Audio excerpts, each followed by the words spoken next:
What's up, everybody, and welcome to the Atheist Roundtable. It's another TART live debate night. Excited about this one. This one's been on the books for about a month, so I've been looking forward to it, and we'll get started here very shortly. But just wanted to remind everybody tonight, after the debate, we are having the TART watch party for the McGregor fight. So if you're interested, you can email me at austin@tart.live, and I'll get you the links and make sure you're there to just hang out. So watch the fight. You bring your drinks and popcorn, pizza, whatever it is you want to eat, the Atheist pizza, and we'll have some fun together. But just a reminder, tomorrow night we do have Amy Newman joining us for a TART Live episode, and then Monday, back in full effect, the TART Live call-in show, and we've upgraded some of the technologies, and it's getting more and more fun and more interesting there on the TART Live call-in shows. So check us out. Those are usually at 9:15 p.m. Eastern time, and yeah, we've had amazing callers. We even had one caller call in. He was an atheist, and for some reason thought that we were a Christian call-in show, and I put my Christian hat on, and I think we almost converted him. But real quick before we bring everybody on, thank you. K Neves is in the chat here, and then the one and only, the beautiful Mrs. Oz. She thinks I'm handsome. It's because I make sure we have plenty of alcohol stocked here in the Oz household. But and then Randy, what's up? A bunch of Caitlin, that's GE's significant other. Thanks for hanging out. And it's always cool seeing the missus supporting as us knuckleheads get on here and talk all our shit. But if I missed anybody, I appreciate it, or I'm sorry, but I appreciate you guys being here. We'll check back in with you here as we go through the show. Captain Dadpool is present, just checked in. Good to see you, my man. So remember, the topic tonight is who is Jesus, and we'll be talking about that. And let's get these gentlemen on screen.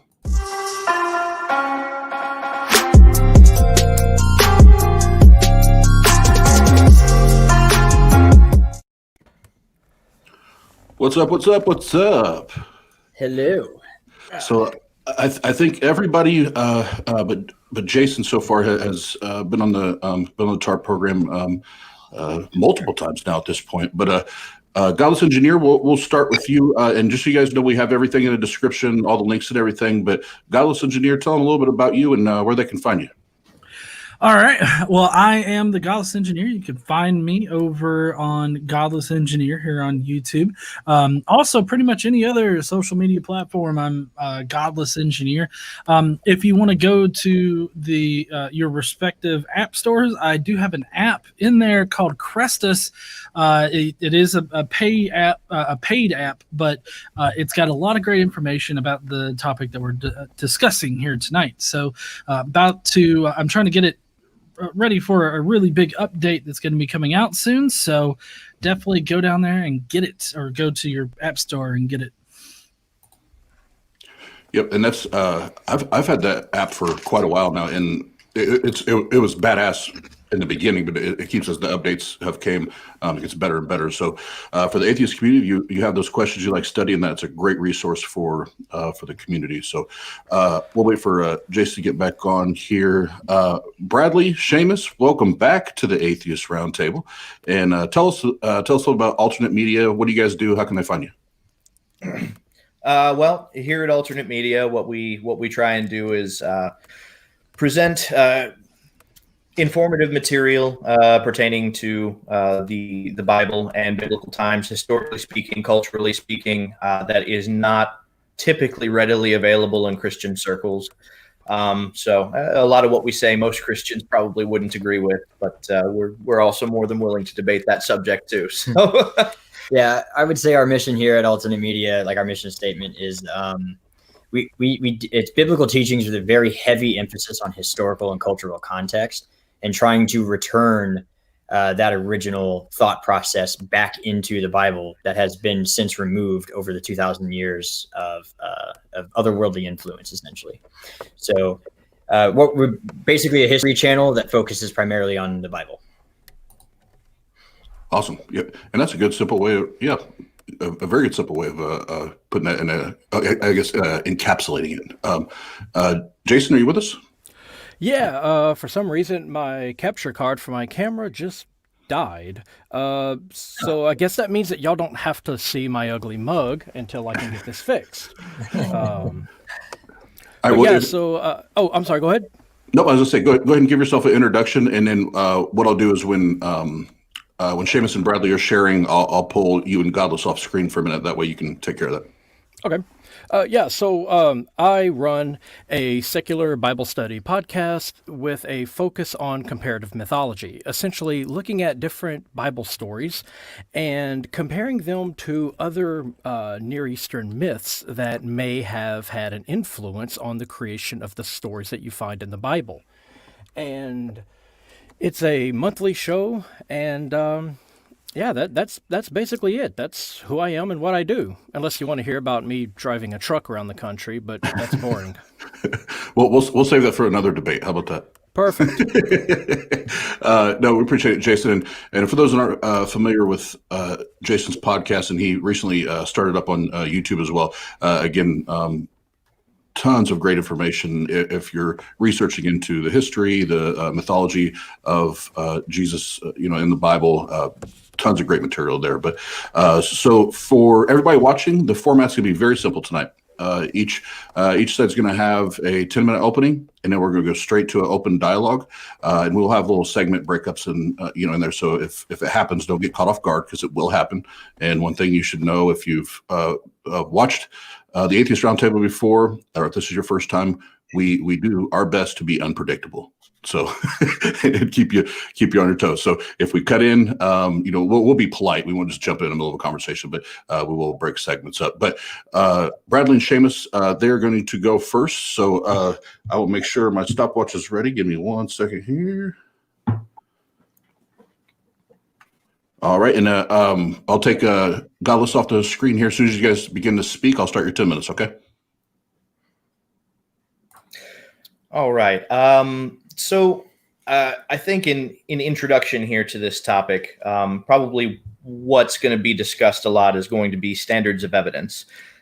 So what I'd like to begin with is the dictionary definition of evidence. Now, granted, there are different dictionaries. I'm just pulling from dictionary.com. I didn't really take the time to look at others, but I'm sure there are others. But the first definition is that which tends to prove or disprove something. Ground for belief, proof. I feel like there's probably another definition that would indicate that evidence is fact. I don't necessarily agree with that, because if it's a fact, then we don't need evidence for it. It simply is immutably. Evidence is what we do need for something that is not an established fact, and based on the culmination of evidence, we can determine the likelihood of whether or not it did or didn't happen, is or isn't true, what have you. So that's primarily what we're going to be discussing here, is the available evidence that there is. So I don't really have a whole lot more to say on that. There was one other thing, but it's slipping my mind. I can take over from there until then. So my role here at Ultimate Media is actually sort of the historian. And so I have a set of standards that most historians follow that I also follow when it comes to using anything as a viable source for any pattern of evidence. Two of which I'm going to use the most tonight are the law of multiple attestation and the law of dissimilarity.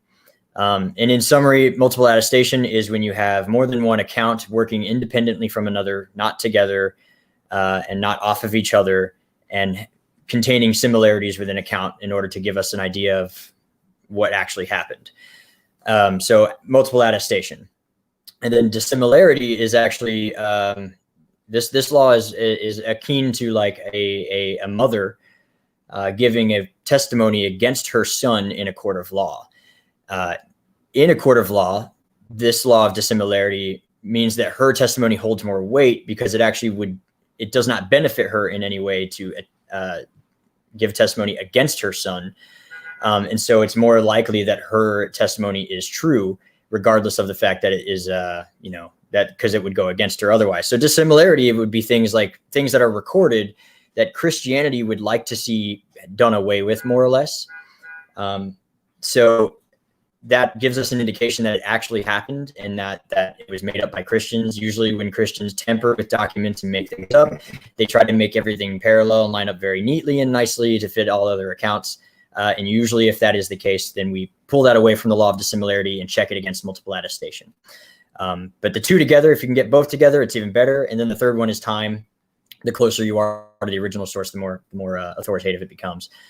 And so that being said, essentially we intend to prove via dialogue, argument, debate, what have you, from a historical perspective, that there are other figures in history that we accept as having been existed, and that we accept in our today's culture as factual, and less evidence exists for their existence than the existence of Jesus. And that being the case, if we accept these historical figures as being factual, then you are forced by the three laws to accept the factuality of Jesus's existence because of the more evidence that is versus the evidence for the others that aren't.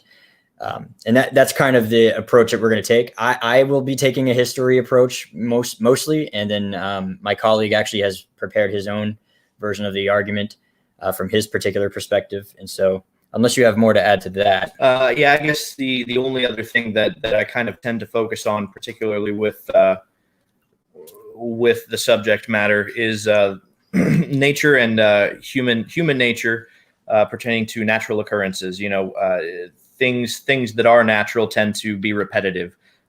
So if the argument is going to be such that human nature is to fabricate persons or things, then I'm probably going to require evidence of other persons that have been fabricated in history, because logically speaking, there would be more of those than any other actual historical figures.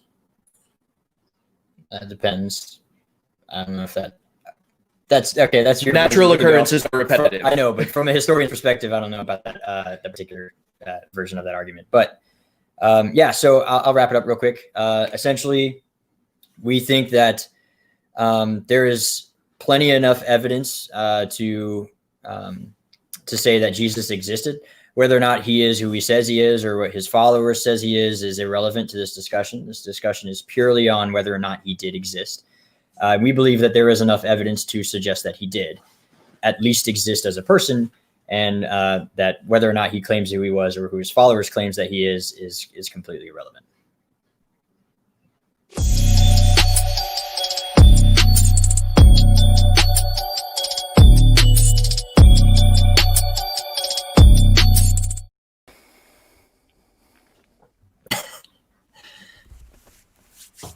Hello again.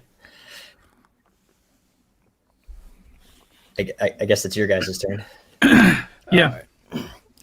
All right. So mythical figures are typically created in one of two ways. Either they begin as a historical figure and later have extraordinary deeds attached to their story, or they begin as a myth and are later inserted into history. The end result of both processes can be indistinguishable from one another, but if we look back at early versions of the story, that's when the differences begin to emerge. In the case of historical figures, we find tales of a person, perhaps exaggerated but mostly believable, like Alexandre the Great. But as the story progresses through time, it grows in the telling until the person becomes more mythic and sometimes even godlike. In the case of mythic figures, it's quite different. Our oldest stories are that of a fictional character or a divine spirit, even a god or an angel.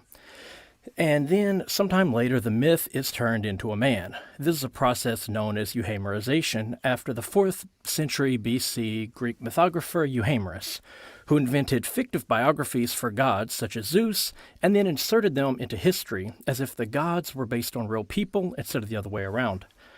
So our stories there begin with a myth, and it's only later that we encounter tales of a man. So which of these processes best describes our evidence for Jesus? If we're talking about historical evidence that is found outside of Christian literature, we really don't have much. Our earliest reference to Jesus doesn't arrive until the early 2nd century AD, and that's only a reference to what Christians in the time of Tacitus believe. If you look at the Gospels, which are our only biographical information of Jesus, we find a host of contradictions, beginning with conflicting birth narratives and ending with conflictive resurrection narratives. And they're written so long after the events that they portray that it's unlikely any eyewitnesses would have still been around to relate the story to our four anonymous authors. Not that they even name any sources. But if we include our earliest Christian writings, those that predate the Gospel of Mark, such as our 7 authentic letters of Paul, then what we find is something quite extraordinary. Paul expresses no apparent knowledge of an earthly Jesus. He speaks of knowing Jesus not through oral testimony, as we would expect, but through divine revelation in Jewish scripture. Even knowledge of his crucifixion was discovered in scripture. His Jesus was killed by mysterious forces called rulers of this age and began appearing to people such as Cephas and James after his resurrection.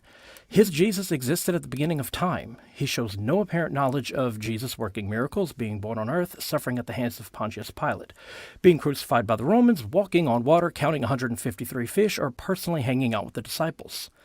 In fact, Paul never even uses the word disciples in his letters, not even once. When speaking about Cephas and James, who will later be cast as lead disciples, Paul only knows of these people as apostles like himself. And this discrepancy in regards to the nature of Jesus never appears in the numerous arguments between Paul and James and Cephas. They don't seem to notice that Paul is preaching a celestial figure that disagrees with any other theology. Their only concern is centered around kosher food and foreskin. But it's not only Paul who behaves in this manner.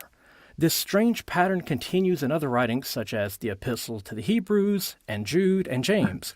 Even non-canonical writings like 1 Clement, written as late as 95 AD, makes numerous references to the epistles and Old Testament scriptures, but it even lacks any clear reference to Jesus ever being on earth or any material that we can conclusively link to the Gospels. But it gets even worse than that. As late as the 3rd century, Christian theologians such as Origen openly state that the historical portions of Scripture were meant as allegory to convey the deeper message. And one early gospel, a contemporary of Mark, or perhaps even earlier, explicitly places the passion, death, and resurrection in the firmament and perpetrated by demons and not by Romans.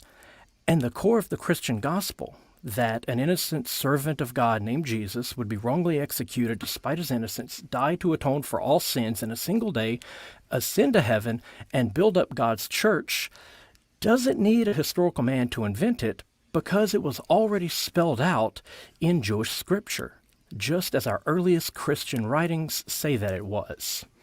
So if we find that Christians believe not in a man, but a God, and this God was based on older ideas, and the later novels which included his biographical information not only contradict history, but also themselves, and were understood not as recording history, but as allegory, then the life and character of Jesus might make more sense if we attempt to understand it as the earliest surviving Christian writings claim it is, as a celestial drama which was central to a messianic Jewish mystery religion that offered personal salvation apart from the Jerusalem temple.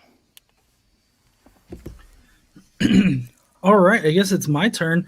I've spent a lot of time researching this topic, and I'm always looking for somebody to persuade me away from my position. So I'm really glad that we're talking with you two guys tonight. I don't know if you will be able to persuade me, but if multiple attestation and dissimilarity are the ways that you're going to go, I feel like you're going to have a bad time. So I come at the question of the historicity of Jesus from a pretty simple foundation, and that's that the prior probability of a savior deity like Jesus being a real person works heavily against Jesus existing in history. There are multiple savior deities that have existed in the past. All of them have been made up, not real, and have had fictional historical accounts of them made. And so given that, what I would need is a lot of evidence to suggest that Jesus was the outlier in this situation. Hard evidence would be good, but I mean, even one reference would be good that at least is not dubious. But we seem to not find that anywhere in history. It's quite interesting because in the opening statements of our opponents tonight, they said that, we accept other historical figures with, I guess, less evidence or like lesser quality evidence or something of that nature. That's not actually true. And in my Crestus app, I actually have a very long, detailed section comparing the evidence that we have for Jesus to the evidence that we have for a lot of the historical figures that he's normally compared to. So I definitely implore you guys to test both me and the information that I've collected on any one particular historical figure that you think we accept as existing in history that has lesser evidence for him. But essentially, what my position comes down to is the fact that Savior deities, as Jesus is described in the Bible, both by Paul and by the Gospels, simply have never been shown to actually exist in history. And so it seems to me the rational conclusion to make is that, well, unless we have good evidence to overcome this prior probability, then we should also not regard Jesus to be a historical figure in history. Now, I do have a lot of supporting evidence for my position, and maybe we can go through that. I know that I missed the time call out there for how long I got, but 2 minutes, great. But I definitely implore our opponents tonight to give us some good evidence, like give us examples of the multiple attestation that you talked about, because as far as I can tell, every written source that we have is ultimately based off of Paul's writings, and then historians have come up with these hypothetical documents that we just simply don't have. So I would love to hear the multiple attestation. And then you got the criterion of dissimilarity. That has a lot of problems with it. One thing that I can directly call out is how in legal proceedings now, the whole what's essentially criterion of dissimilarity in legal proceedings has actually been called into question as to its validity numerous times. So I don't see how you're hoping to use the criterion of dissimilarity in order to help your case. And so, yeah, I guess I'll just wait for some specific claims, and maybe we can, I don't know if we're going to go into a discussion period right after this, but hey, I'm really interested to hear what evidence y'all got.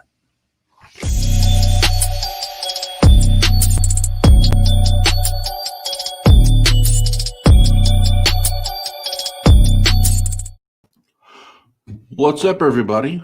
So while the debaters get a chance to have a drink of water or soda or other things, I just want to jump on and say thank you so much for the opening statements.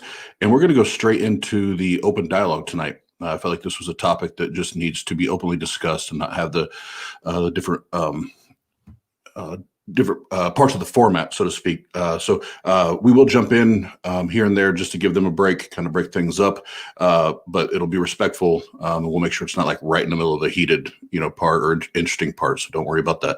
But I did want to jump in while they have a little break and say, remember, we are doing a TART live watch party for the McGregor fight immediately after the debate. If you want to be a part of that, obviously we can't stream it. That would be illegal, but we're gonna have we're gonna have a party in my man cave, which is Zoom, and we're gonna hang out. So if you want to be a part of that, email me austin@tart.live, and I will get you the links to be a part of that. It's just going to be chill out, watch the fights, have some fun, chop it up. Because, well, one, we all don't live close to each other, but there's still that whole COVID thing, that damn COVID thing. So at least we can do that to hang out and get to know each other a little more. And the next thing we're going to do, like I said, is the open conversation. We'll go about, since we're not doing those segments, probably about 50 minutes. I'll have a stopwatch going, but we'll jump in here and there, have some fun in between, depending on the conversations going. So I'll bring them up, bring the competitors back on screen.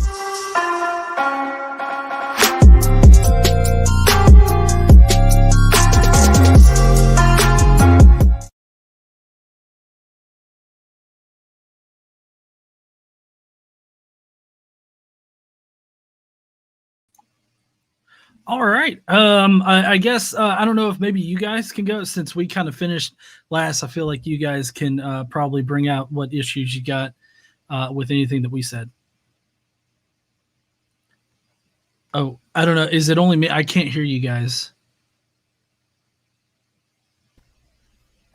Okay, how about now? Yeah, Perfect. gotcha. Okay, that would be why when I started talking, you talked immediately over me, and I was like, "Is it what in the world?" Okay, that makes sense now. Is he being a dick? Yeah. No, we just don't like you. We're used to that. Yeah, that's fine. Usually it's the Christians that hate us, but okay. I wrote a few things down. I don't know if you had anything that you wanted to go over specifically. You can go over what you wrote down. I made a couple of mental notes, but nothing that's particularly pertaining to the topic at hand. Sure. So one claim was that some of the earliest stuff that we have is from the 2nd century time frame. Now, usually a lot of people like to remove any of the biblical texts as some sort of witness account. Mm-hmm. But Mark is written somewhere as early as 65 AD. Mm-hmm. And then we have Matthew, who, according to Papias, actually wrote his gospel originally in Hebrew. Eventually that Hebrew gospel was lost over time. But Eusebius also confirms that. Yeah, well, it's actually Eusebius who is quoting Papias there, because a lot of Papias's work were also lost over time. But there's a few things that Papias talks about. Matthew's gospel, he talks about what happened with John the Baptist and his death narrative. And one thing that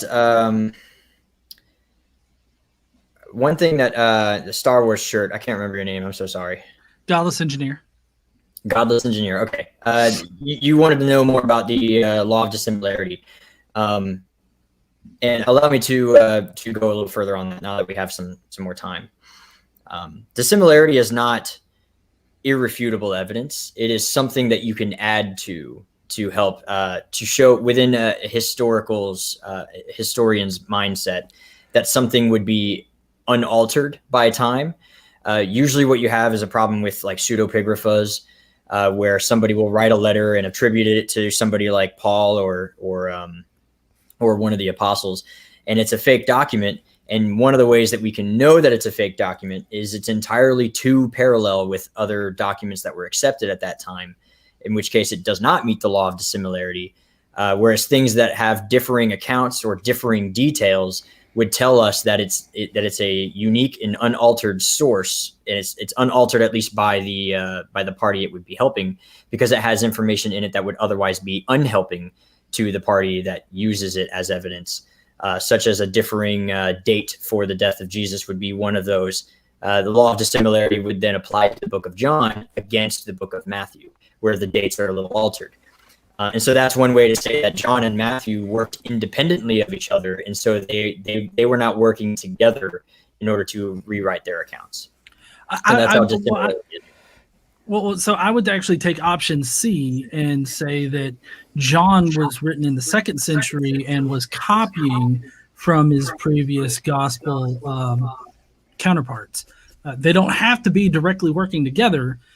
John actually redacts a lot of the previous gospels. Like, for instance, John's Lazarus is actually a response and redaction of Luke's Lazarus. Because if for those of you that don't know, there's two different Lazaruses in the Gospels. The first Lazarus that was written about is in Luke, and it's actually a parable where Lazarus is a dying peasant man that is asking Jesus to come back to life or something like that. But or maybe it's God. I can't remember exactly right now. But I in think any he case, asks Abraham. or maybe it's Abraham. Yeah. He's dead, and he asks. I think he asks Abraham. Right. Yeah. But in any case, he ends up not coming back from the dead. So, I mean, that's a whole parable that's meant to teach a lesson, right? In John, he actually takes Luke's version of Lazarus and he makes him into a real person via reification. And so, go ahead, Jason. Oh, no, go ahead. Okay.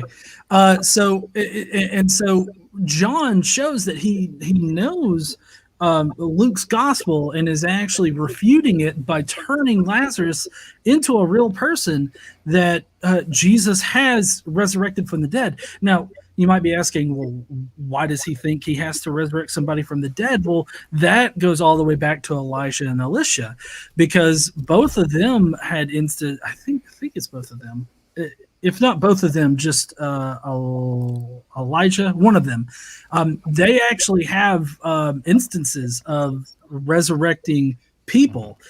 One of them was a bunch of people that was going to be stealing stuff from tombs, and one of them fell down into a hole, died, but then Elijah or Elisha's bones touched him, and he sprang back to life.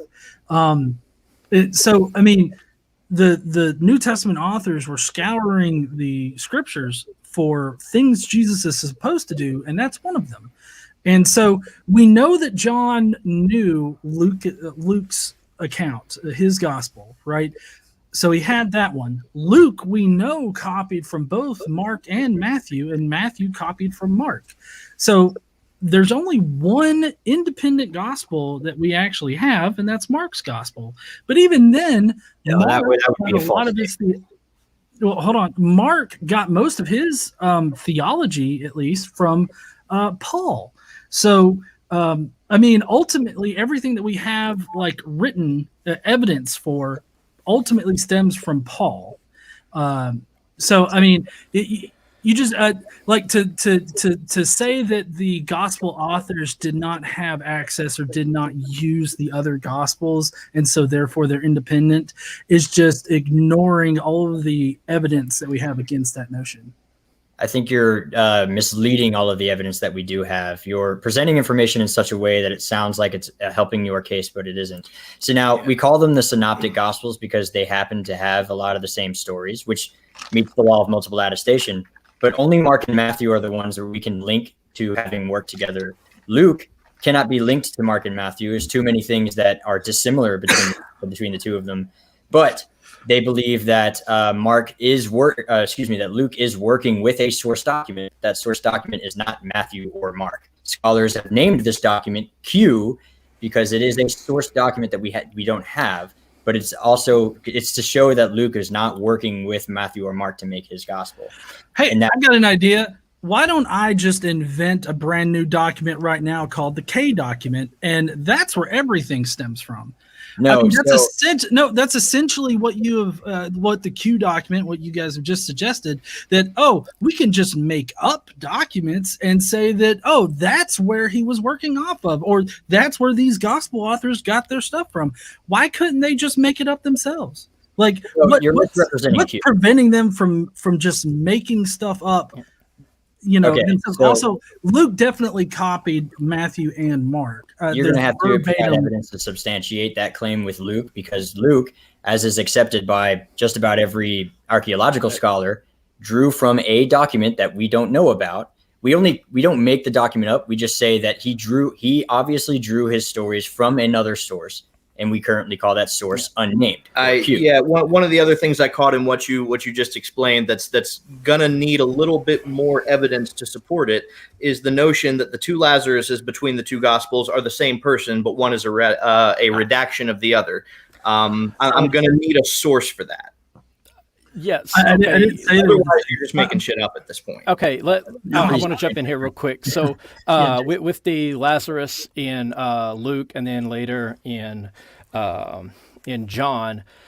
So Lazarus, he dies, and I think he's. I'm trying to remember this because I haven't studied this particular thing in a while, but he's basically worried about some other people who are going to essentially be misled, and he basically wants to save their souls, and he asks if he can be resurrected because, then he can go back and essentially warn them, and the answer he's given is no, you can't be resurrected because if they aren't already on the right path, then seeing someone resurrected isn't going to change anything. And then John takes this thing and turns it around and says, okay, he will be resurrected, and his resurrection will lead to the conversions of these other people. And so he takes the thing, and instead of a fictional character in a parable meant to show that not even something, a miracle as grand as a person coming back from the dead can convert somebody, if they're not already on the right path, John says, okay, a resurrection from the dead will convert many people who aren't already on the right path. And Dr. Richard Carrier and Dr. Robert L. Price have both pointed out a substantial amount of parallels between these two stories. Now, as far as Q, the reason that scholars hypothesized Q is because Matthew copies about 85% of Mark, much of it almost verbatim, and actually a great deal of it is actually word for word, though he does go to great lengths to correct some of the mistakes that Mark makes, such as geography. Mark apparently doesn't know anything about Palestinian geography and puts things in the wrong place, and Matthew comes along and fixes it. And then Luke comes along, and he uses about 50 or 55% of Mark. Again, a great deal of it verbatim. And he also has material that is found in Matthew, but isn't found in Mark. Scholars then were wondering, okay, well, if Matthew has this material and Luke has this material, but Mark doesn't, where are they getting it from? And so they hypothesized a document called Q. But scholars have come along and said, well, there are other instances where it looks like Luke is aware of Matthew. For instance, taking the Sermon on the Mount and saying, no, the sermon was actually down on the plain, and things like that. They say, okay, it looks like Luke knew about Matthew, and if Luke was written even 1 year after the writing of Matthew, then we don't need a hypothetical document to explain similarities between Matthew and Luke that don't exist in Mark. All we need is that, Luke possibly had access to Matthew. And if that's the case, then you don't need to insert a hypothetical document, for phrases attributed to Jesus, because then you just have Luke borrowing them from Matthew. But even if they were both working from what amounts to a book of Proverbs, and inserting those in there and attributing these things to Jesus, that isn't exactly independent attestation, because the New Testament authors frequently took quotes. They frequently took words from other people and put them into the mouths of Jesus. The writings of Paul would be one of them. We have a great deal of things that Paul wrote in his letters that later find their way into the mouth of Jesus, such as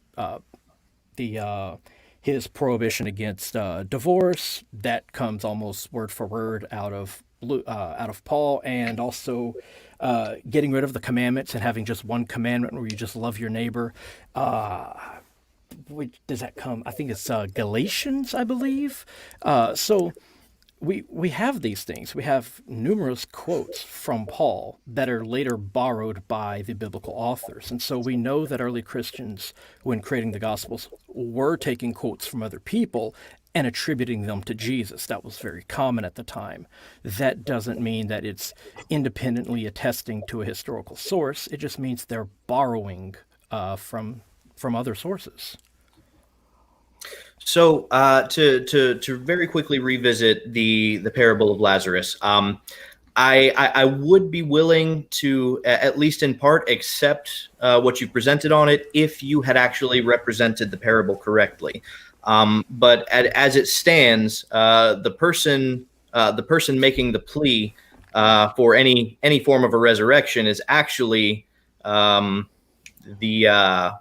rich man in the parable. The idea is that the rich man and Lazarus both die and go to Sheol, which is the grave, as it were. And Lazarus is at the bosom of Abraham, the place of comfort, and the rich man is then in the place of torment. But somehow these compartments are both related or relevant to one another, to where there's communication across those two planes. It's a parable. It's not meant to be taken literally. It's not intended to be taken literally. But in this instance, there really isn't any crossover between the resurrection of Lazarus and the actual story of the resurrection of Lazarus. Namely, being I didn't say there was the crossover. person requesting to be resurrected. I didn't say there was crossover. In fact, I said that what John did was it's a reversal of the purpose of the parable. In fact, I literally said that it's a parable, which would imply that it's not something that actually happened. Yes, but you built that case. You built that case on the assumption that there's any reference to Lazarus being resurrected in the original parable. The original parable. I don't know what you're. So the original parable, if we're going to use timelines here, was written before John. John was written about 95 AD, between 90 and 95 AD. And so the parable. How do we get this date? Yeah, that is the currently accepted date per. These dates are widely disputed. We can't even place Mark as early as 95.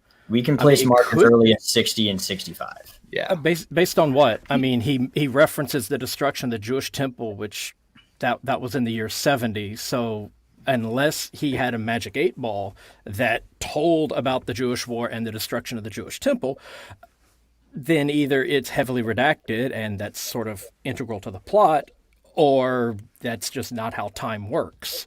So I don't know how we place him before the events. Well, the difference would referencing. Be Mark is, if he's making that reference, I don't think that he explicitly makes a reference to the destruction of the temple in past tense. But if he does make a reference, it would be in future tense, speaking of when Yeshua talks about the future of the destruction of the temple. But even then, that's the only gospel where you could say that would be the case. Matthew and Luke were written around about the same time at about 85 to 90 AD, as is accepted. Well, I mean, I just really have to dispute your whole. Those are the earliest by most dates scholars. that they could have been. I mean, scholars say early date for Mark 70, but possibly as late as like 115. Negative. The numbers I have officially are 66 to 70. Who officially? Yeah. So I'm going to have to ask again the same question to you. Who are you citing? Where are you getting this late date from? Well, No, I'm not saying that is the latest date. What I'm saying is we have references to the Gospel of Mark in the early 2nd century. So that means it had to have been written by that point, okay? I think it's like 115 or 125, somewhere around there. I believe, was it Justin Martyr, begins quoting the Gospel of Mark. Before that, we don't have any external reference to that Gospel by anyone. And so if he's referencing material, if he's referencing events that happened in the year 70, like the destruction of the temple, which he's quite clearly doing, then written sometime after the year 70, and if the gospel is then quoted by someone around somewhere between 115 and 125, then it had to have been written before that point. So somewhere between 70 and 125. So that would be the window, and it could be anywhere in there. And some scholars want it to be early. That way they can potentially have eyewitnesses still around, even though the Gospel of Mark doesn't even claim to have any eyewitness accounts. Right. So I see the mistake. History. I see the mistake that you're making is you're basing when it was written based on when other people start quoting it, rather than by the actual dates of manuscript fragments that. No, I'm saying that's the window. Times. I'm not saying that's when it was written. I'm saying that is when it could have been written somewhere between 70 and 115 or 125. Right. So how do you account for manuscript fragments that do date to much earlier than that? What manuscript fragments? Because the earliest manuscript fragments we have of any of our Gospels, I think P52 is the earliest one. It is not the Gospel of Mark. I believe it's the Gospel of John, and it's anywhere from the end of the 1st century to the end of the 2nd century. And you cannot conclusively date these things to a tighter window than about 75 to 100 years, because the carbon dating can't get it down any closer than that. The writing style, they can't pin it down any closer than that. And the way that they manufacture the papyrus, while that does change a bit, they can't get that pinned down any closer than that. Actually, Bart Ehrman talks about P52, and which is our earliest fragment of any gospel. And even he agrees that it cannot be definitively placed anywhere in the 1st century. It could be middle of the 2nd century or even later. Right. Well, real quick, P52 is that big, and it only has one complete word. That's the Greek word for and then a handful of fragments of words. And by that, they say, we think this is the Gospel of John, but there's no way of using that to determine how close its gospel is to the John that we currently have, because, like I said, it only contains one complete word. We don't get good fragments of manuscripts until the end of the 2nd century, beginning of the 3rd century. So, surviving manuscripts, that is. Well, right. I mean, everything we have from that we can definitively place to the 2nd century are all fragments. Okay, we don't get whole manuscripts until I don't have a problem with accepting that we have fragments that go from before that, and by the time we have better, completer fragments, it's much later in history. That's pretty common throughout antiquity, and I would even say that's common all the way up until even the 15th and 16th century in American and European history. Yeah, that not a single original document exists of Shakespeare. We only have copies. So, okay. Well, I'm wondering if we can kind of move off of this particular part of the topic. I'm perfectly fine accepting the dates of 70 CE for Mark, 80 between 80 and 90 CE for Matthew, between at least after 93 CE for Luke, and then John is definitely early 2nd century. I mean that's gonna land you like right in the middle of the scholarly consensus. And I mean, I can throw out references like Bart Ehrman here if you want me to. While I disagree with his position on the historical Jesus, I think he's got really solid work on dating when the Gospels were written and validating that they were copied off of each other. So I feel like I don't know if we can come to an agreement on the dates, but I know somebody had brought up the other historical figures. I'm just wondering if maybe I can throw in the question of, can you name me one other historical figure that we accept as historical but have less evidence for? Shakespeare. Shakespeare, Alexandre the Great, William Wallace, King Arthur, Robin Hood, Socrates. Wait, do we?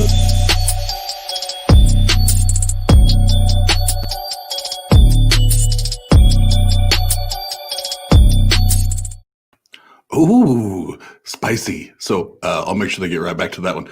And I warned them, just so you guys know, I warned them that we're going to do a break here because I want to make sure that everybody knew that's in the chat. First and foremost, thanks for hanging out with us at the Atheist Roundtable for TART Live Debate Night. And after the debate tonight, we're going to have a TART Live watch party for the McGregor fight. So if you want to be a part of that, email me, austin@tart.live. And as soon as the debate is over, I'll shoot the links out. And anyone and everyone is welcome to come hang out with us, unless your name is like Ken Ham or some shit like that. You can't hang out. But everybody else can come hang out, and we'll make it happen, Captain. But everybody in the chat, thank you so much for chilling out with us. I've been going through there. There's too many people in there for me to go give all the shout outs to. But I do want to say I do want to say that we are going to have we're gonna have a little bit of a special guest tonight with us. So we haven't seen in a couple episodes.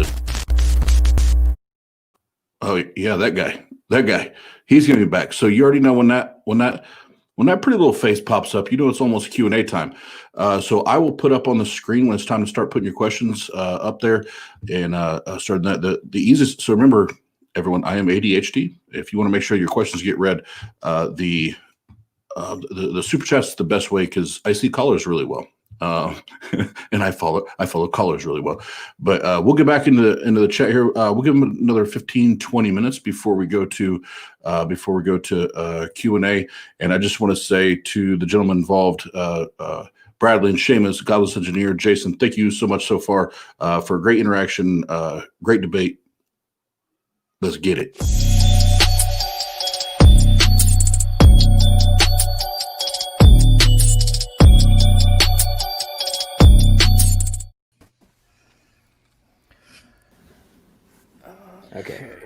Okay, so King Arthur was mentioned. I'm not exactly sure if we accept King Arthur. I don't. I think he was myth. So I want to touch on Alexander the Great, though. Can I do that real quick? So, because I looked that up real quick because I'd actually bumped into this just the other day.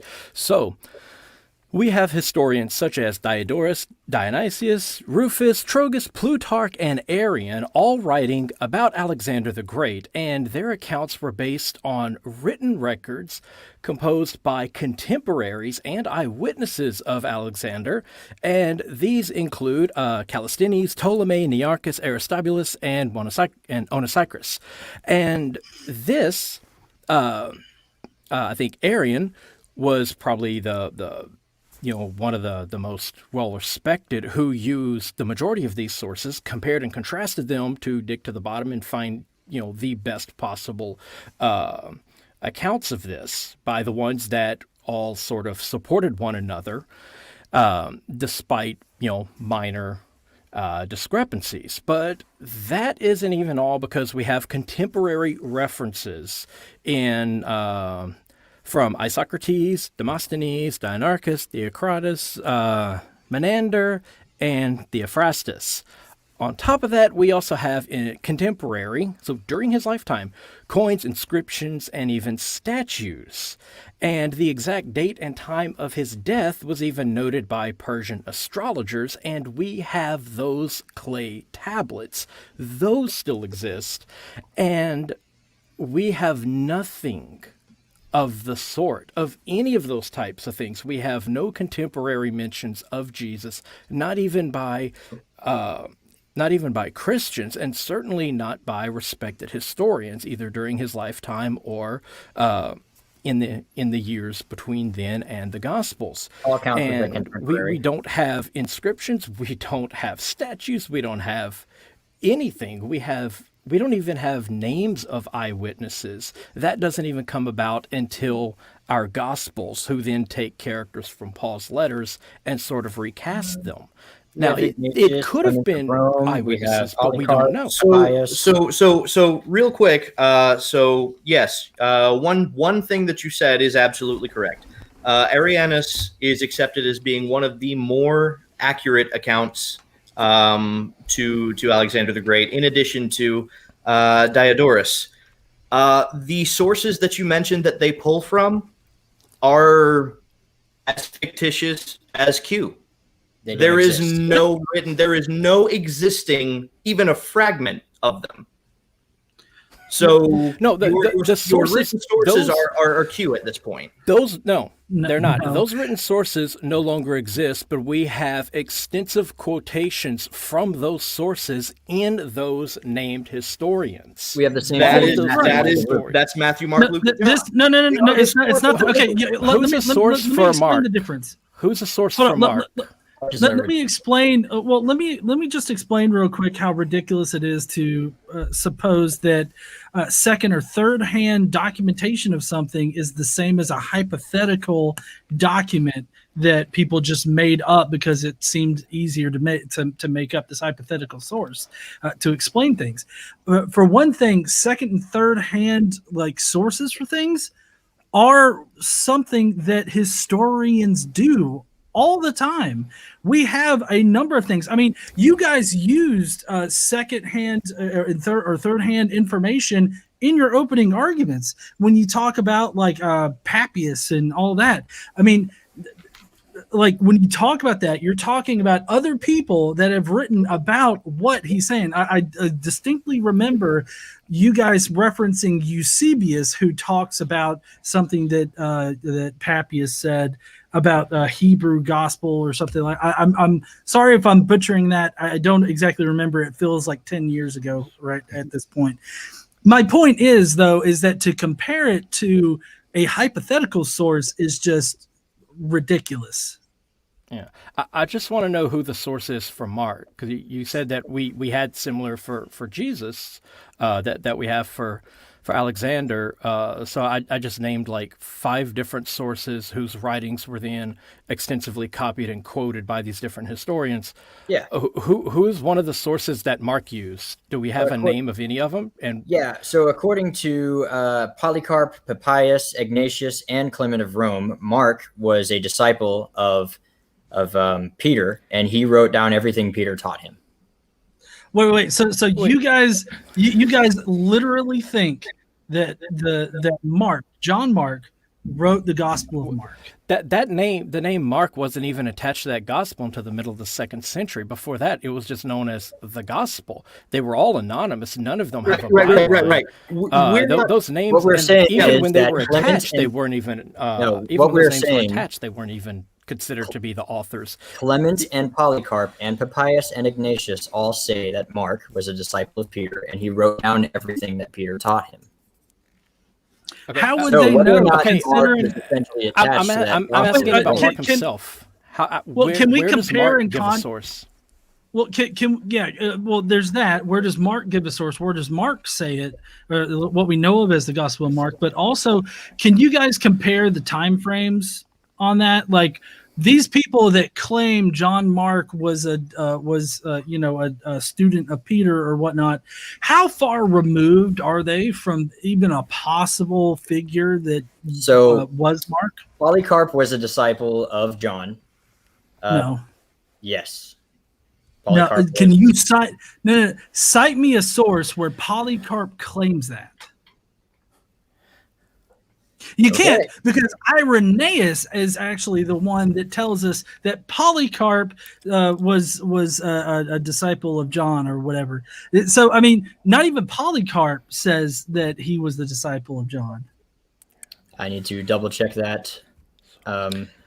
Yeah, at this point, you're not really using equal standards of evidence, because if we're going to compare the actual time difference, the written accounts, which subsequently no longer exist, of Alexander the Great, who were contemporaries of him, you're talking people who lived in 360 BC versus people who are in the year 30 BC.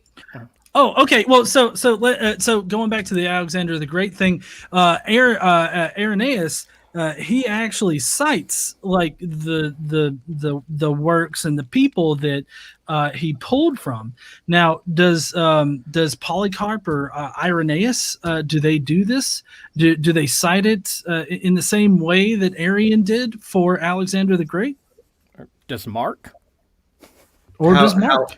I mean, how did they cite it? You're asking for like a stylistic citation, or what exactly are you asking for? Because naming the source. Arian, we have evidence that Mark was a disciple of Peter. Well, like a name, so like for instance, Arian cites I believe 2 of his sources were actually generals of Alexander the Great. Yeah. And so he names them, Arian would have had access to the documents in which he is referencing as Do you being have written evidence by outside them. of their writings that they were generals? Huh? Do you have evidence outside of their written accounts that these people were generals of Alexander the Great?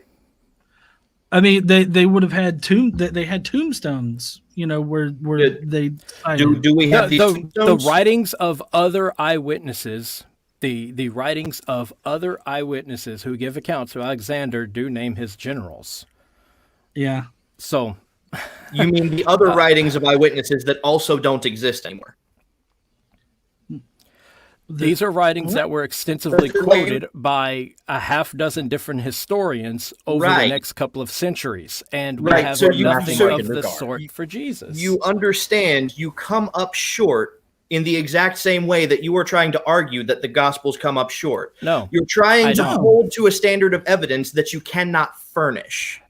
These historians name and quote their sources, and independent historians are quoting the same sources that other independent historians also quote, and these quotations match up. They name their sources, they say where they got their information, how they used the information, how they verified the information. When we look at the Gospel of Mark, he doesn't even claim that he's using eyewitness sources. He doesn't say where he got his information, how he got his information, how it was verified, if it was verified. He just starts a third-person omniscient narrative and goes on for there. And it's the same with all of our other Gospels. And this is an anonymous author. We have the names of these historians who do this. We have no idea who wrote this random anonymous gospel, which is one of about 40 different Gospels. It's a little more fishy.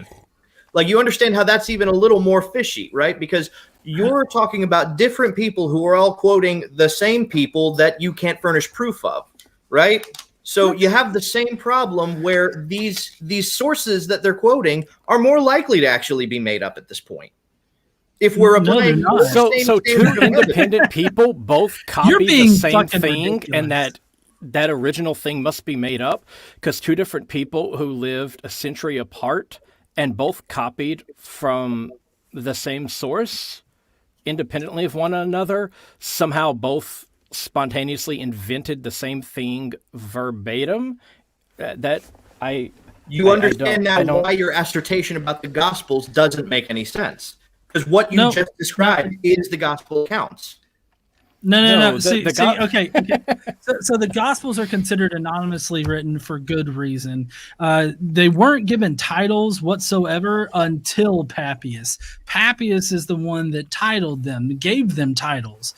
So the fact that Papias's writings don't exist anymore. Only those fragments that I quoted. So you cannot. And here I actually have it pulled up. Papias only says this about Mark: that his capacity as Peter's interpreter wrote down accurately as many things he could recall from memory that Peter had taught him, and that Matthew had written his gospel in the Hebrew language. Those are the only two things that exist of Papias. Everything else is by Eusebius. And it was written this is a copy that Eusebius has laid down, right? It's a Eusebius reference also in quotes Eusebius. a similar copy on John the Elder. Eusebius quotes Papias for John the Elder. Okay, I don't understand why there's like a problem with secondary sources all of a sudden, like that you guys have a problem with it. All we're asking is for where in Mark does it say that Mark wrote it? You can't say the title of it because they didn't title their works like that. It didn't originally have the title of the Gospel according to Mark. That was later. There was a later thing that was given to it. It was just the Gospel of Jesus, as it was known to them. So unless you can provide a citation within Mark where he claims to have been John Mark, there's literally no reason to think that John Mark wrote Mark. And so just by the way, we are in the minority with thinking that Jesus probably didn't exist, right? We're in the minority. But also, I want you guys to consider that a lot of the positions that you have stated tonight, you are in the minority of the consensus scholarship. like with John Mark writing Mark, and all of the names on the Gospels actually being the ones that wrote the Gospels. So when somebody gives an account of who wrote the Gospels via a second hand, such as Papias saying that Mark wrote his, you're saying that because Mark doesn't cite himself in his own writings, that somebody else does, that it is therefore invalid. Is that what you're saying? No. I'm saying that the Gospel of Mark was written most likely around 70 AD. Papias wasn't writing until the 2nd century. How could Papias know who wrote that Gospel? It's completely anonymous. Right. Unless he gives some way of saying, how he came upon that information and verified that information, then... Right. So you understand that almost an identical time difference exists between the current writings that exist about Alexander the Great and the sources they claim to be citing. There's Also, almost an identical time difference. Papias didn't live in the 2nd century. He lived in the 1st century. He died in the 2nd century, early 2nd century at that. I guess I don't have his birth and death date memorized. From 60 to 130. Okay, yeah, but when it's my understanding that Papias was writing in the 2nd century about these things. So he before would have died? been 10 years old when this was written?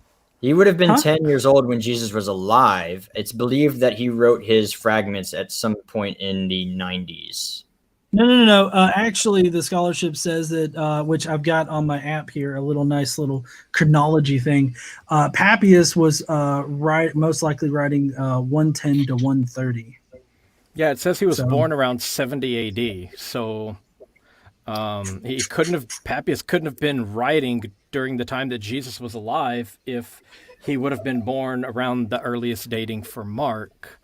I'm just trying to understand who Mark's source was. Where do we have, in the Gospel of Mark or in any of the Gospels where they name a source and, how they got their information, how they verified it, and how they're using that information. The same way we have with these historians who chronicle the life of Alexander the Great, who frequently cite their sources and explain where they got their information and how they verified it and used it. Right, but you can't prove that their sources actually exist. They're claiming a source, and the source doesn't exist. Okay, that's the problem. Listen. How they copy these things verbatim that other people also copy verbatim, and move on to our Gospels. So, they can't cite sources. They don't even quote sources. They don't even say that they are based on any sources, with the exception of, I believe, John, who says it's based on the beloved disciple, who might be Lazarus, who's a zombie. So that's problematic. So hold on. Just so that we put this in perspective here of what we're asking for, with the analogy with Alexander the Great. We have Arian, right? And that's comparable to Mark, if you will. And with Arian, Arian from 300 AD. Is that the one? Arian would be comparable to Papias. Mark would be comparable to Anascritos. No, I'm disregarding time frame here because Arian had access to the original, not original documents, but the documents that he was referencing to write his biography about Alexander the Great. I'm saying that what we have here is the narrative, the Arian's narrative, where he cites actual sources for his information. We're not asking for somebody to provide the sources that Arian was quoting. What we're asking is for Mark to provide some kind of reference to a historical person or some kind of historical source for the information in his gospel. That's what we're asking for here. I feel like something's getting lost in translation. The difference is Mark was not a historian. Historians always cite their sources because they're doing it for the purpose of history. Mark was not writing a historical account. He was writing a story, and eventually, and he's not a historian, so he doesn't write like a historian. He writes like a Jewish man. Right. So Mark is in history. Got his information. No, Mark is still history because it is still a witness account of some sort that can be used as a form of evidence. Oh, but Mark, you said it was just a claim story. he's an Mark eyewitness himself account. was not a historian. Okay, that would be like somebody who's not a historian writing some sort of letter, and then we go, well, substantiate it. He wouldn't do it in the same way that I would do it because I'm a historian and I'm trained as such. So I know how to write a piece of history in order to make it substantiable. Whereas Joe Schmo, who's giving testimony in court, doesn't do it in the same way. That doesn't make his account any less authentic. It just means it isn't written the same. All right, so I'm gonna press pause, and I think this deserves a round 2. It does.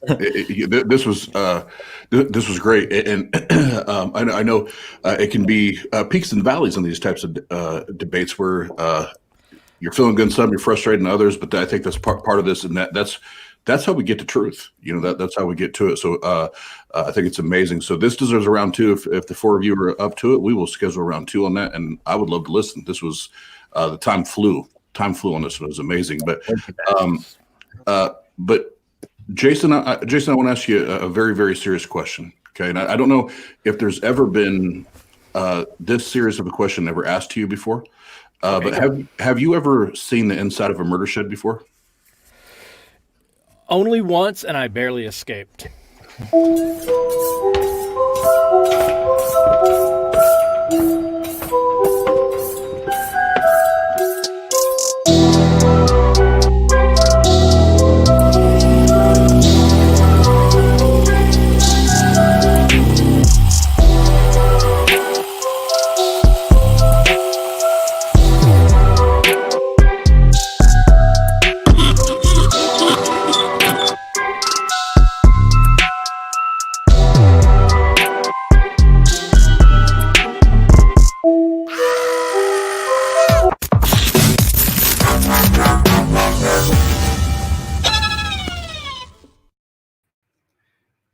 Well, hey, everybody. Got a quick story for you. I was hiking, actually, the other day. Little winter hiking up here in the frozen north. But I came across somebody. I was deep woods hiking, very deep woods hiking. And I came across a guy who was just darn near freezing to death. So, and I only had one match on me. So what I did is I lit him on fire. You know the old saying, give a man a match and you'll keep him warm for a night. Light him on fire, he'll be warm for the rest of his life. How's it going, everybody? Good. What's up, man? You got a flat cap. Yeah, I wanted to feel like the king of New York. I bought some Havana cigars for $0.25 the other day, too. For $0.25? Of Yeah, what? Havana cigars that cost $0.25, you know. Damn. Anywho, we do have some questions here for Q&A. One right off the top is for Godless Engineer from Caitlin Cole. Something like that. I got to mispronounce something. It's in my contract. Yeah. Want to go out? I will definitely go out with KC. Okay, hon? Mission accomplished. Nailed it. Not yet. All right. That's date 2, right? Sure. So we've got another question from Rick here. I believe directed at you, GE, as well. Several times, GE asked for citations of evidence given as the dates of writing. Can you give citations to the dates you use?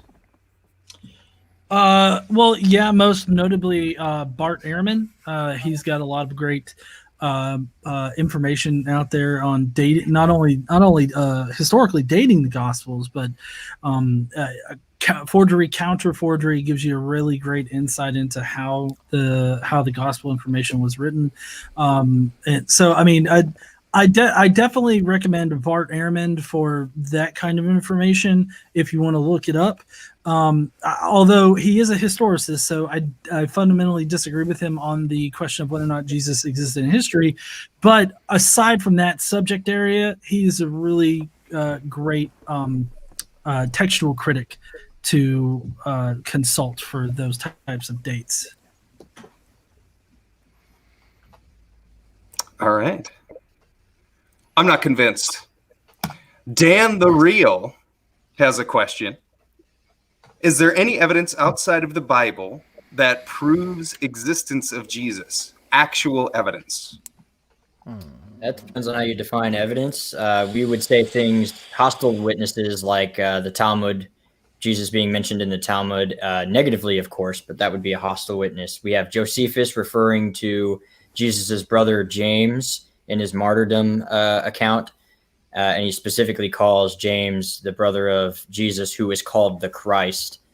A better translation of that would obviously be Yeshua, who was called the Messiah, depending on, because Josephus was a Hebrew man who spoke Greek. But there are, as far as, it depends on, how you want to define evidence. We can go as far as all of the epistles written by Paul, where he brings his name up. We could go as far as Clement of Rome or Polycarp, or disciples of the disciples that mention him and mention his teachings. And everyone is going to have a different definition of what qualifies as evidence. And so those are just some examples of either you can have second or third hand accounts, or you can have historian accounts bringing up other people who knew Jesus, things like that. Other historians bring Jesus up and they don't question whether or not he was alive. It was assumed.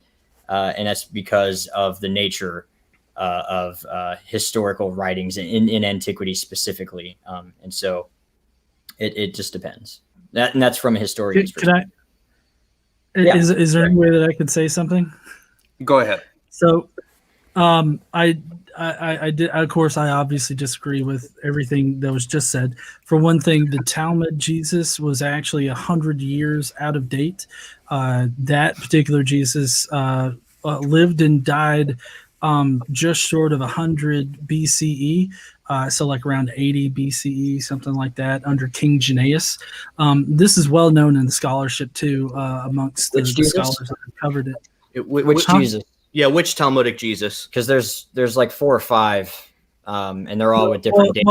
I mean, the one that you're talking about, how it's negatively mentioned, and I'm assuming that you're talking about how he was killed, for performing magic and all that kind of stuff. That's generally what people mean.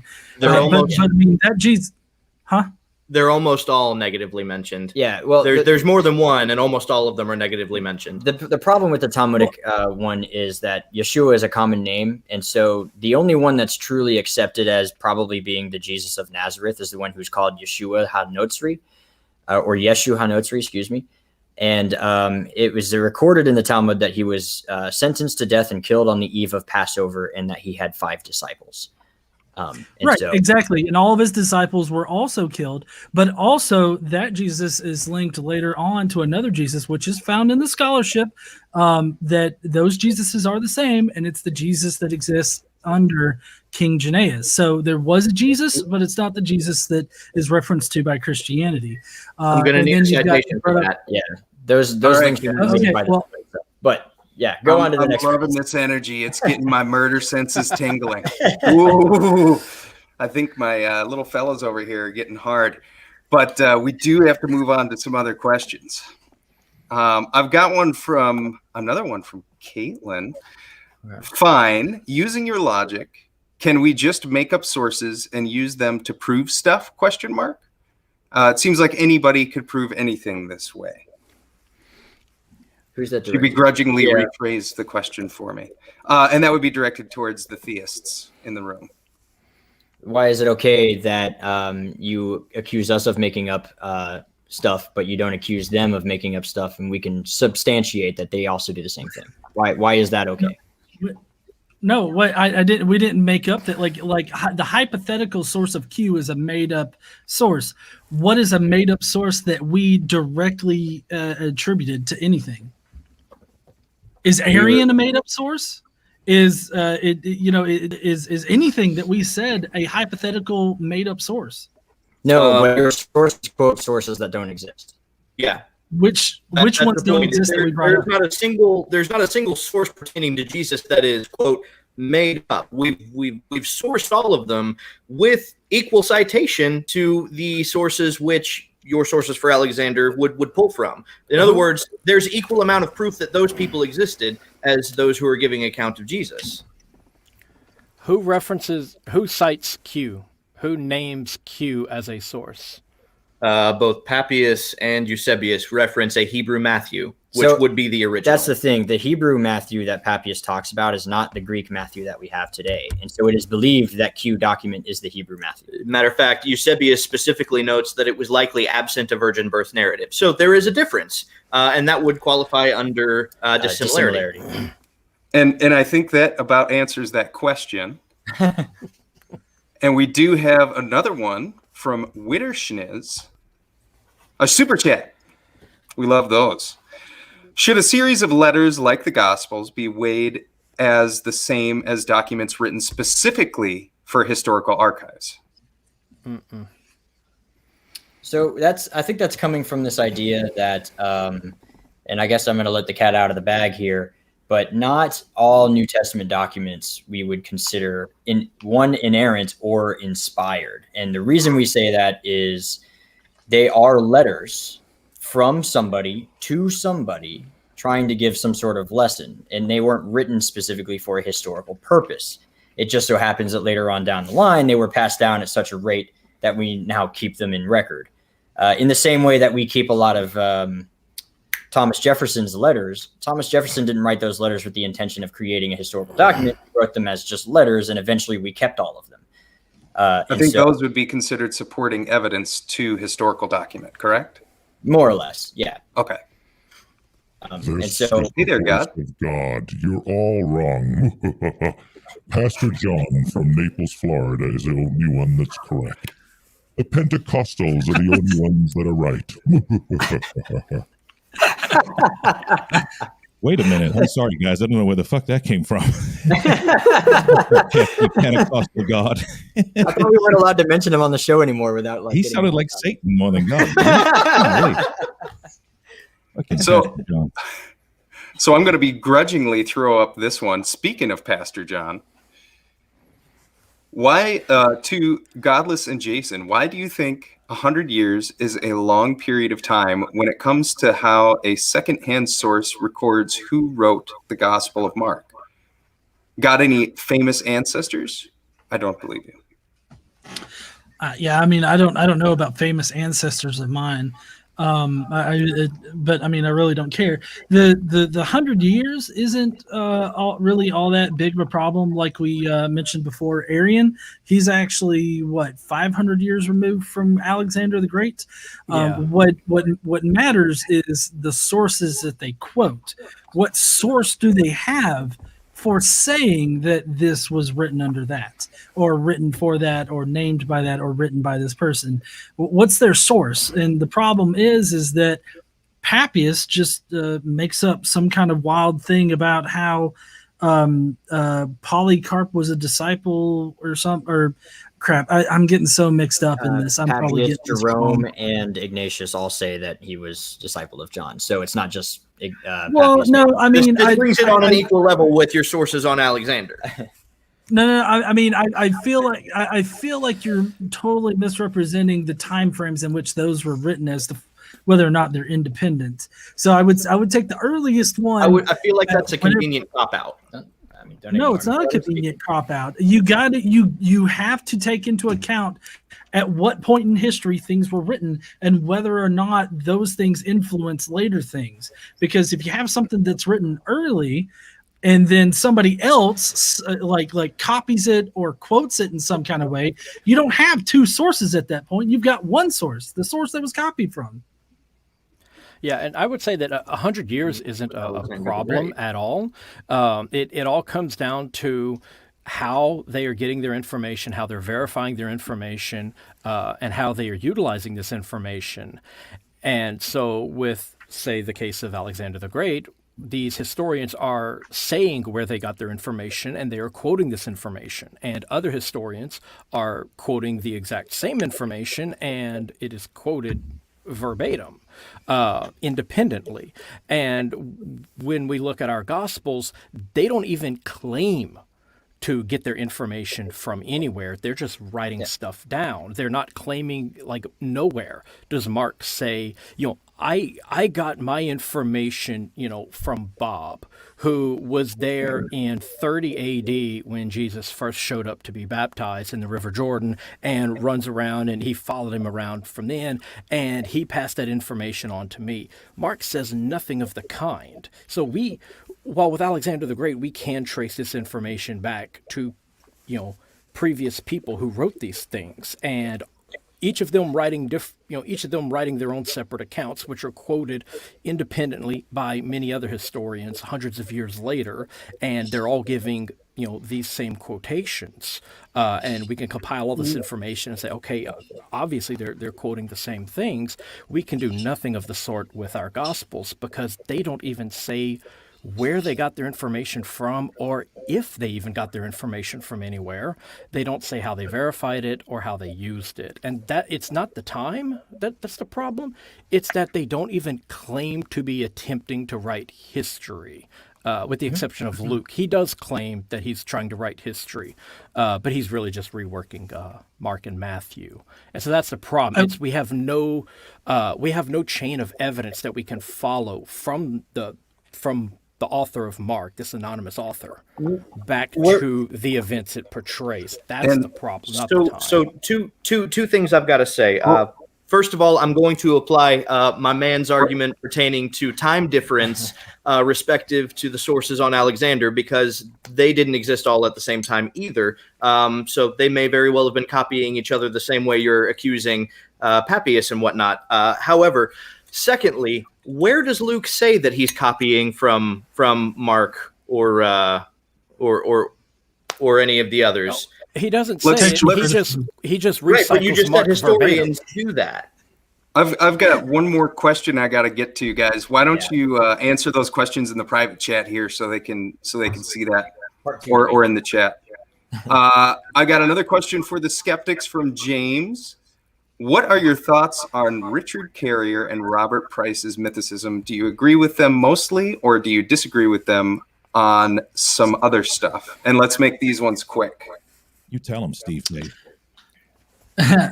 So for me, I lean a little away from Robert Price on some particular subjects. I'm thoroughly convinced by Richard Carrier and his book, which is this hefty thing right here that's peer reviewed that I actually use for my app to inform it. It's on the historicity of Jesus, and he lays out the entire case for minimal mythicism, and that's what I would classify myself as. I'm thoroughly convinced by Rick. Yeah, I have a similar view. I think Robert M. Price is brilliant. Few people on earth know as much about the Bible as he certainly does. He tends to, I guess, hold a lot of different conflicting versions of mythicism at the same time, which is actually understandable because with our very poor evidence that we have on the topic of Jesus, I mean, so much is missing from our 1st and 2nd century that it's difficult to say what actually happened. And so until we get good conclusive evidence, I think it is wise to keep a lot of things on the table until evidence arises that pushes some of them off. He doesn't say that all of them are true. He says that they are possibilities. And as far as Richard Carrier, his work on the subject is absolutely brilliant. He doesn't hold to a very specific type of mythicism. It's sort of what he calls the minimalist mythicism. Basically, if these bare things could be proven to be untrue, then mythicism would fail. And he doesn't add a bunch of different hypotheses onto it, or add a bunch of details onto the hypothesis. And so both of them, I would say, would be recommended reading for learning about mythicism. But On the Historicity of Jesus by Dr. Richard Carrier is definitely a must-read. Well, all righty. Let's see if we can rustle up another one here.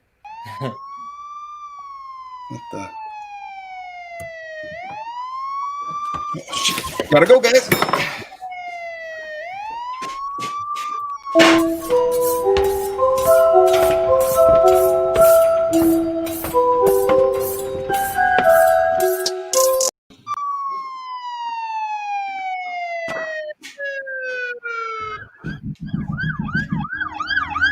I know you're in there. 160, come out with your hands up, motherfucker. Get him out here.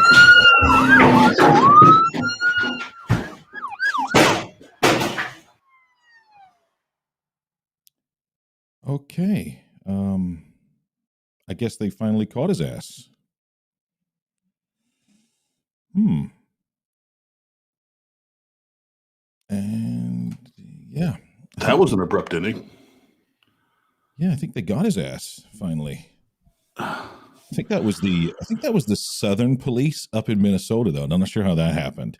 Minnesota. Bubba and them guys from Georgia got up there to Minneapolis. Hey, pull Steve's address up real quick on the screen. Whip it up there. All right, 1 second.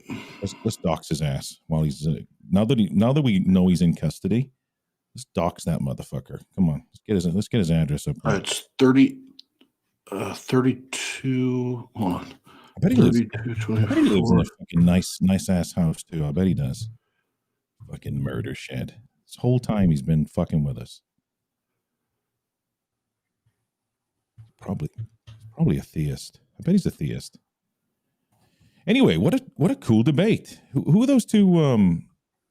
Who are those two dudes? Brad and Seamus. Are they satirical theists? Who are those guys? Stand-ins? Who are those guys? Yeah, they're both like, hey, we teach history at a local elementary, and we heard you had a debate, and you had 2 other people fall off, so we want to jump in. Gotcha. Well, no, big shout to Alternate Media. We know Brad and Seamus are, man. They come on and hang with the big dogs. With Dr. Josh and them. No, cool dudes. In fact, it's hard to believe. I don't want to give this guy credit. It's hard to believe that Pastor John put us on to these guys, man. God damn it. And we got bleeped out for everything but God damn it. Yeah. Motherfucking John put us on to these motherfucking. God damn it. Hey, just send Godless Engineer a check just for coming on this show, man. He needs a check. I can't believe he puts up with this bullshit. So, no, actually, send his wife a check. His wife needs a goddamn check. I was about to say, she's the one that said she does it sober. She's the one that deserves a check. He needs a check. She puts and I apologize for Pastor John. Do you see him in the chat just now? Hey, who's Caitlin? Like she's going to answer to him. Like, yeah, well, this. Hey, Pastor John, this ain't the Old Testament. Better get the fuck out of here. Yeah, man. She better be leaving with both her hands, man. Golly. She got to make John some sandwiches. and big ups to Jason from Dragons on Genesis. First night on the Atheist Roundtable. Yeah, calling in from his little pawn studio that he's got over there with his little beehive in the background. That's right. Wow. Yeah. Well, how do you feel? Hey, serious though, how do you feel this debate's gone so far?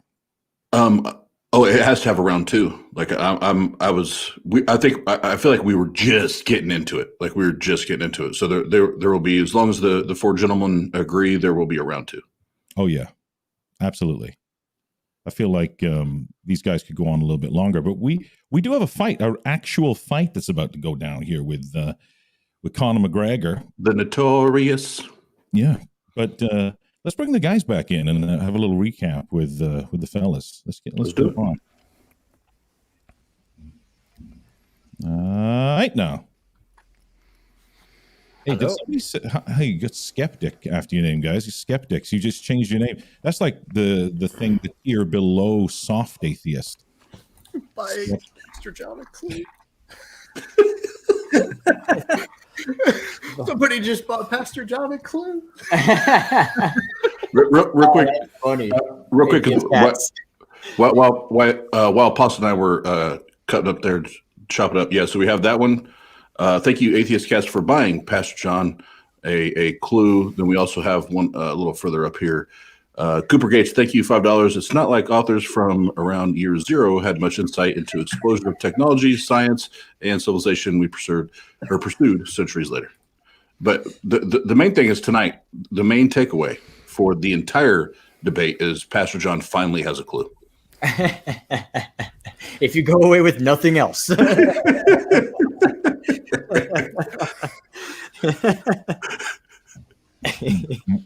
Pastor John. You gotta love him, right? He tells me all the time that he's my favorite. You have to love him. Like, you have to. You got to love him. You gotta. Whether you want to or not. Hey, is he making it into y'all guys' heaven? Or does he have a different heaven? No, same. It depends on whether or not he stops eating shrimp. He'll get that reference. True enough. Yep. He's got to get rid of the bacon, and then he can go into Jew heaven. And let me tell you, fam, we got Adam Sandler on our side, and that place is lit. Oh man, that's true. That's true. Happy Madison. Now listen, John does love that shellfish. Not too fond of the gays though. Loves the shellfish.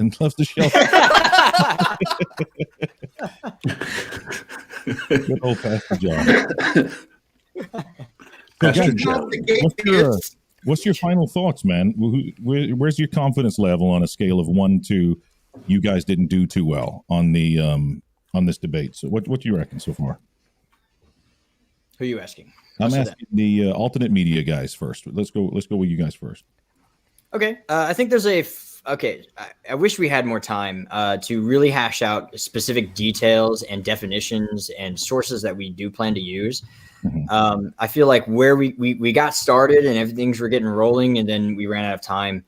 And so I wouldn't say that there's any change from alternate media, just that there's a miscommunication that's happening where we need to first fundamentally agree on what things are, what we're going to use and how we're going to define them, and then go from there.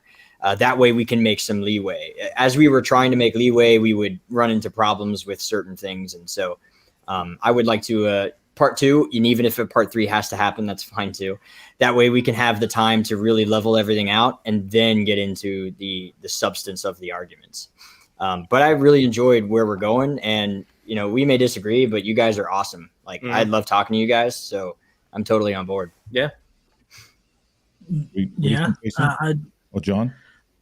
I mean, nothing about my positions changed. I felt like there were some discussions we had tonight that were a little pedantic. I honestly wish that we could actually get to the problems instead of somebody trying to make up reasons as to why we have holes in our logic or our evidence or something. I don't know. Maybe we can get a bit more done next time. I mean, we would like it if you didn't make up examples of holes in ours either. Yeah. There's yeah. The same can be said. The thing is, we need to agree on our sources and types before we start making these claims. So, yeah, I don't think that my position has changed. Then again, I don't know how often a debate actually changes the opinions of any of the people involved in the debate. But I certainly enjoyed this. This is my first debate. I've never even watched a debate before, so this was fun. But I really appreciate hanging out with you guys and the information that you brought to the table. Definitely worth considering. And while I think that, no matter how many times we get on here and hash this out, I don't think that we're going to come to any conclusions. And that's probably because our evidence on both sides is relatively poor, because so much from that region in that time period is simply missing. But that's what makes this fun, at least for me, is that there seems to be wiggle room on both sides. I'm not 100% convinced that Jesus was a mythical figure. I'd say I'm about 85 or 90% convinced, but there are some things that I've seen that make me think, could that be? And so, I don't know. So it's fun. So we need to put you and Godless Engineer up for an actual real fist fight on this one. That's okay. We're going to set this up. Mythicism. Oz is actually now newly a mythicist. We just converted Oz into mythicism recently, so he lines more up on John's side over there. What he means by that is I am a myth.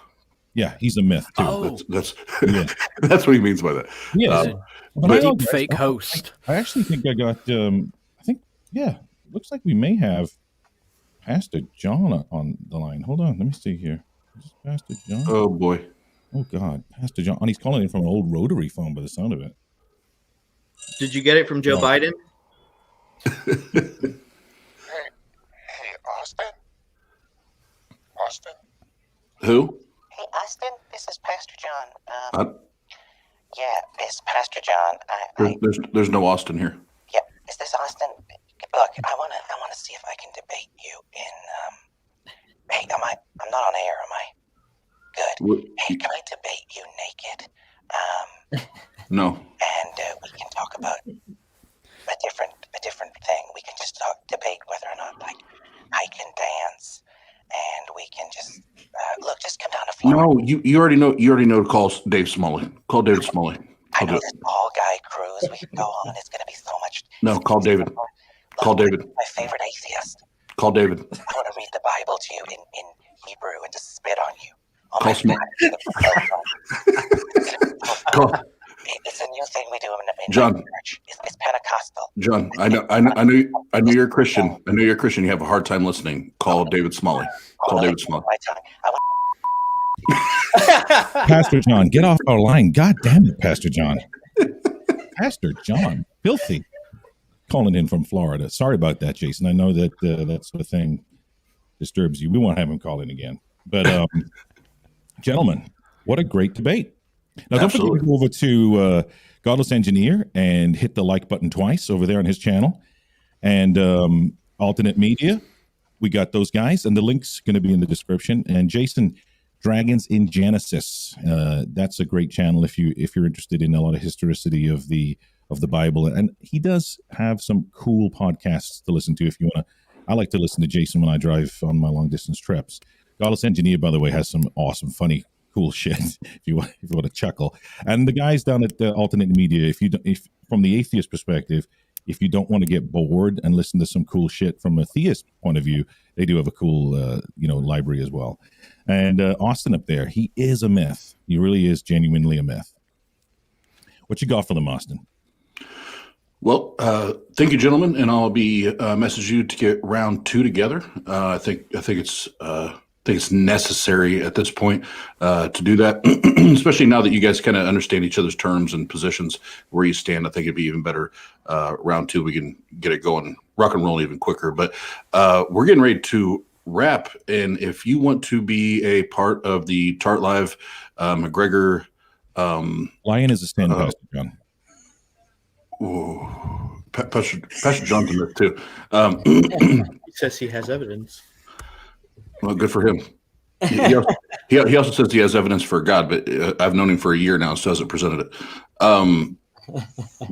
But if you want to be part of the McGregor Watch Party, TART Live McGregor Watch Party, email me at austin@tart.live, and we'll get you the links. And as I told you guys backstage, you guys are more than welcome to hang out with us and watch if you want.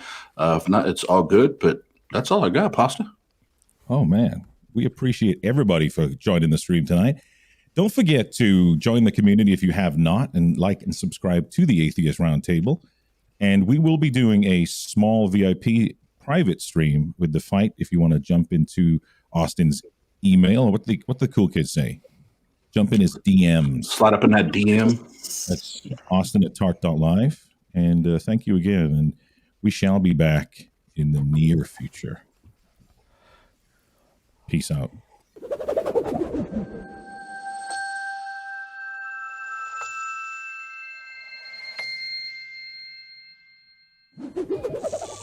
Welcome to Let's Get It, the Atheist Roundtable. That was terrible. Let's do that again. Pastor Mike, what you doing? What up with Eddie? Why he sweaty on your noodle? I don't get it. He lost his shit. The whole kid caboodle. Now pause. You pause. Everybody tell him that he's a lost cause. Who's the ass in the hat? Half Christian ass. Always talking this and talking that. And Benji on the epistemology. You got claims, got beliefs. What's your confidence? And is it relevant? Nah. Just Jeff. What's next? What text you gonna put to the test? Put to the test, little troll face weasel on TikTok looking like a beetle juice. And what do you do when a member of your crew sits in a shed with the dead? I don't know what's up. Anybody seen T-Jump? Now the newest member of the crew. The TART debut. Here's your preview. It's K Nabs. She says she's the live stream queen. Welcome to the team. Yeah. Welcome to the team.